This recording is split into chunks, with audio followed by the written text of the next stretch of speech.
सबसे पहला और सबसे सीधा सवाल समीर सिंह जी से। समीर सिंह जी, कौशल किशोर कह रहे हैं जो जैसा करता है वैसा फल मिलता है। स्वतंत्र देव कह रहे हैं पाप पुण्य का हिसाब इसी जन्म में होता है। अतीक अशरफ को सताए लोगों को बद्दुआ लगी है, धर्मवीर प्रजापति ने कहा है। और सुरेश खन्ना कह रहे हैं ये आसमानी फैसला सभी को स्वीकार।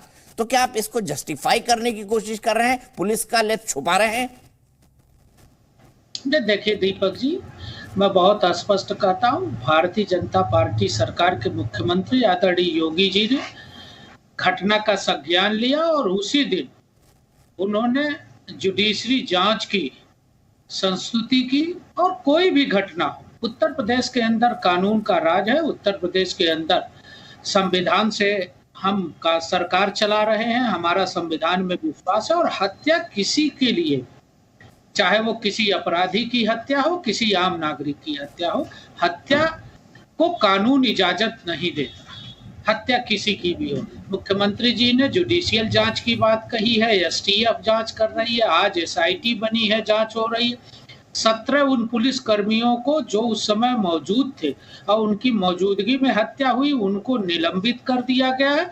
लेकिन एक चीज देखना पड़ेगा दीपक जी, जो विपक्ष के लोग घड़ियाली आंसू बहा रहे हैं, वो तब कहाँ थे जब प्रयागराज के अंदर गुंडागर्दी चरम पर था, माफिया गर्दी चरम पर था, लोगों के जमीन कब्जे करने, लोगों के खिलाफ अपराधियों का एक तरह से समझिए कि लोगों का जीना हराम करना। और यही नहीं, पिछले दिनों 24 तारीख को जिस प्रकार से राजू पाल की हत्या की गई और 2 पुलिसकर्मी भी उसमें मारे गए, उनके सुरक्षा गार्ड, कभी इन लोगों ने न उनके लिए आंसू बहाए, न संवेदना व्यक्त किए। उन पुलिस वालों के लिए भी इन लोगों ने आंसू नहीं बहाए। और अतीक अहमद हैं कौन? अतीक अहमद 100 से अधिक मुकदमों के वांछित हैं। अतीक अहमद अभी पुलिस की इन्वेस्टिगेशन में उनकी आईएसआई से, उनकी खालिस्तान एजेंसियों से, ऐसे देश के लश्कर तोयबा से उनके कनेक्शन सामने आए। मैं कहना चाहता हूँ दीपक जी, लेकिन क्या इस जांच की आड़ में आप पुलिस के लेफ्ट को छुपाना चाहते हैं? इस नैरेटिव को देके भाई विपक्ष तब कहां था जब प्रयागराज में गुंडागर्दी थी? देखिए दीपक जी, पुलिस ने बहादुरी का काम किया है। जो शूट आउट में अपराधी थे उनको पुलिस ने पकड़ लिया है, तीनों के तीनों अपराधियों को पुलिस ने पकड़ा। और वो अपराधी आए कैसे थे?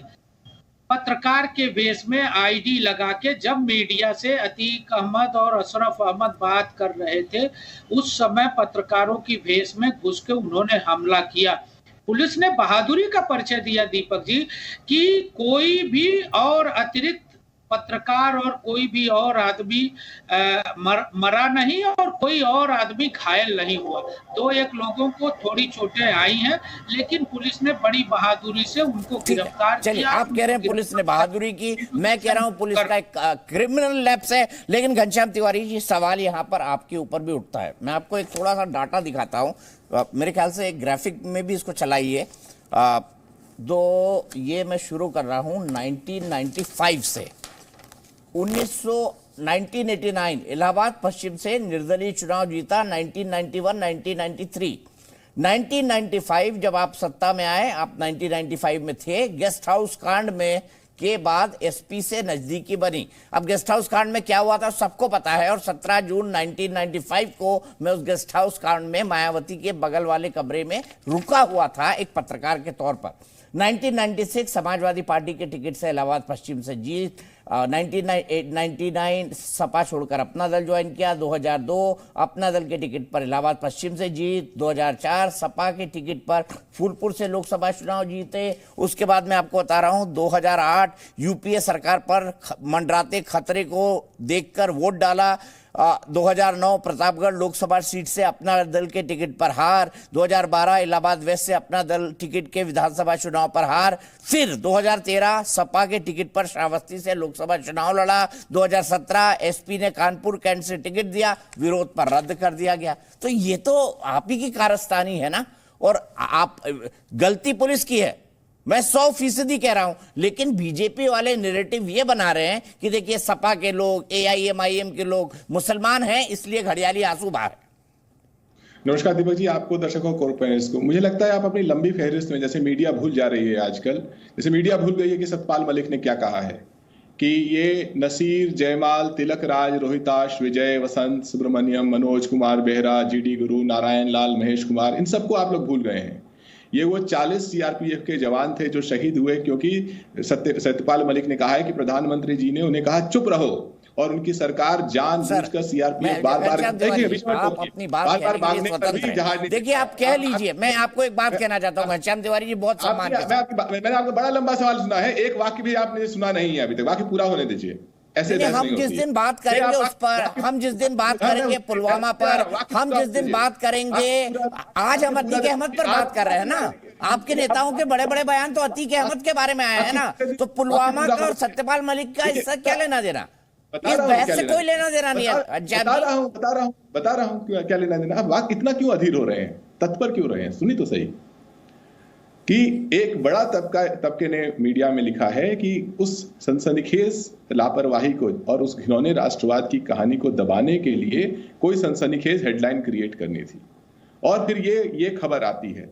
जैसे आपने अपनी खबरों में आप भूल गए कि 2018 में जो टाइम्स ऑफ इंडिया ने खबर छापी कि अतीक होंगे भारतीय जनता पार्टी के हनुमान, आप 2018 के फूलपुर लोकसभा की कहानी बताना भूल गए अभी इतनी लंबी फहरिस्त गिराते समय, कि जब जेल से भारतीय जनता पार्टी के जैसा कि मीडिया ने प्रकाशित किया कि के चलते उसे लोकसभा का चुनाव लड़ाया गया।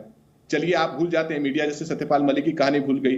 दूसरी बात, ये जो स्वयं को संतों की पार्टी बताती है, आप लंबी फहरिस्त गिनाएंगे, ये बताइए ऐसे देश में कौन सी संतों की पार्टी है जो 300 या शायद 400, अगर आप पूरे आंकड़े देखें तो 500 भी हो सकता है, ऐसे वर्तमान विधायक और सांसद हैं जिनके ऊपर आपराधिक मुकदमे हैं, जहां पर आप बताइए 2 charges of murder, 2 charges related to attempt to murder, 1 charge related to dacoity, 4 charge related to punishment of rioting. ये तो इनका अभी का 1 साल पुराना एमएलसी है जो चुनाव जीतने के बाद बनाया है। बोल लिया ना घनश्याम, एक सवाल सुनेंगे छोटा सा, नहीं, एक वाक्य पूरा करने दीजिए। ब्रजभूषण, ये माइक द प्रिंट कहता है कि इन्होंने ऑन वीडियो एक्सेप्ट किया कि उन्होंने मर्डर किया।